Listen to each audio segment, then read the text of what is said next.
Hello students, hello viewers, welcome to my YouTube channel and also welcome to the fourth part of the general mathematics that is laws of exponent। ठीक है, तो students आज हम घातांक के नियम के बारे में पढ़ेंगे। तो देखिए फर्स्ट लॉ है x raise to the power a into X raise to the power b। ठीक है, मीन्स अगर आधार बराबर होंगे, ठीक है, अगर बेस बराबर हैं और पावर्स अलग अलग दी हैं तो वो किसके इक्वल होता है, x raise to the power a plus B. Means जब आधार बराबर होते हैं तो उसकी जो पावर्स हैं वो ऐड हो जाती हैं। ठीक है, तो इसको एक एग्जांपल के साथ करते हैं। जैसे एग्जांपल ले लेते हैं हम, जैसे मान लीजिए 7 raise to the power 5 into 7 raise to the power 3। ठीक है, जब बेस इक्वल होगा और पावर्स अलग अलग होंगी तो वो किसके इक्वल होगा, 7 raise to the power 5 plus 3 means 7 raise to the power 8। ठीक है, मीन्स जो उसकी पावर्स हैं वो ऐड हो जाएंगी। ठीक है, अब देखिए उसका सेकंड नियम क्या है, rule x raise to the power a divided x raise to the power b। Means जब बेस इक्वल होगा, आधार इक्वल होंगे और पावर्स अलग अलग होंगी तो बेस आपका सेम रहेगा और जो पावर्स हैं वो माइनस हो जाएंगी। ठीक है, means x raise to the power a minus a। Example ले लेते हैं 5 raise to the power 4 divided by 5 raise to the power 3। ठीक है, जब बेस इक्वल है, पावर्स अलग अलग हैं तो ये किसके इक्वल होगा, 5 raise to the power 4 minus 3। Means powers जो है वो माइनस हो जाएंगी, is equal to 5 raise to the power 1 लिखने की ज़रूरत नहीं है। ठीक है, तो हम इस नियम को ऐसे करेंगे। ठीक है, तो थर्ड नियम है if x raise to the power a raise to the power b। ठीक है, कि अगर हमारे पास x की कोई पावर दी है, उसकी कोई और पावर b है तो वो किसके बराबर होगा, x raise to the power a into B. मतलब जो पावर्स हैं वो मल्टीप्लाई हो जाएंगी। ठीक है, जैसे फॉर एग्जांपल क्वेश्चन ले लेते हैं हम 7 raise to the power 3 raise to the power 4। ठीक है, 7 रेज टू द पावर 3 है और उसकी पावर कोई और है 4 तो वो किसके इक्वल होगा, 7 रेज टू द पावर, जो हमारी पावर्स हैं वो मल्टीप्लाई हो जाएंगी। ठीक है, 3 into 4 is equal to 7 raise to the power 4 3 are 12। तो जब हमारे पास इस टाइप का कोई क्वेश्चन होगा तो हम उसे ऐसे सॉल्व करेंगे। ठीक है, पावर्स मल्टीप्लाई कर देंगे।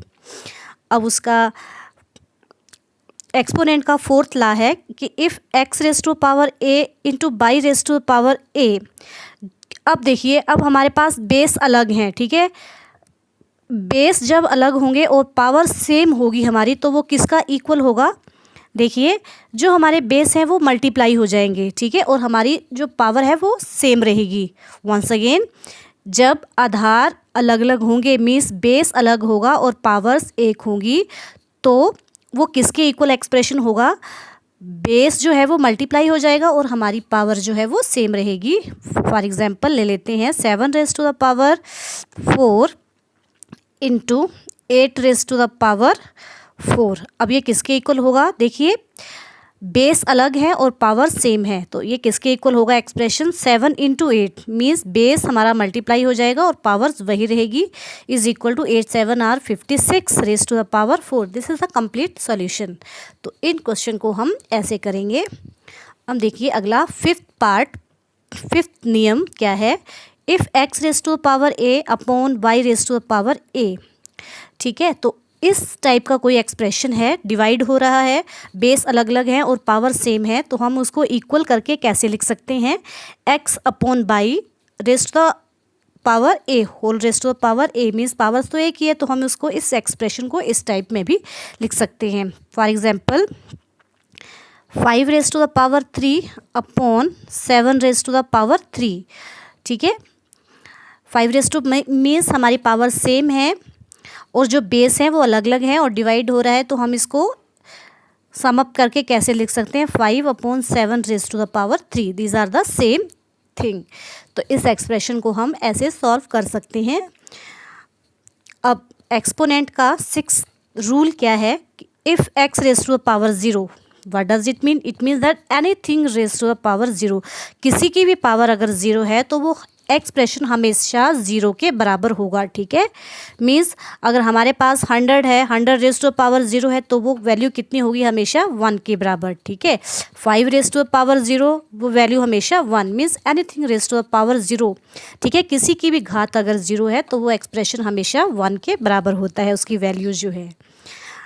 अब एक्सपोनेंट का लास्ट नियम, if x raise to the power -1, ठीक है, एक्स रेज़ टू पावर कोई नेगेटिव पावर है तो उसको अगर हमने पॉजिटिव में लाना है तो वो किसके इक्वल होगा, जो हमारा बेस है हम उसको उल्टा कर देंगे, ठीक है। अब एक्स है, एक्स का मीनिंग क्या है, इसका डिनोमिनेटर कुछ नहीं है, ठीक है, तो इसका मतलब इसका डिनोमिनेटर 1 है, तो हम बेस को उल्टा कर देंगे तो हमारी जो पावर है वो पॉजिटिव आ जाएगी। लाइक जैसे मैं एग्जांपल ले लेती हूँ, 6 रेज़ टू द पावर -3, ठीक है।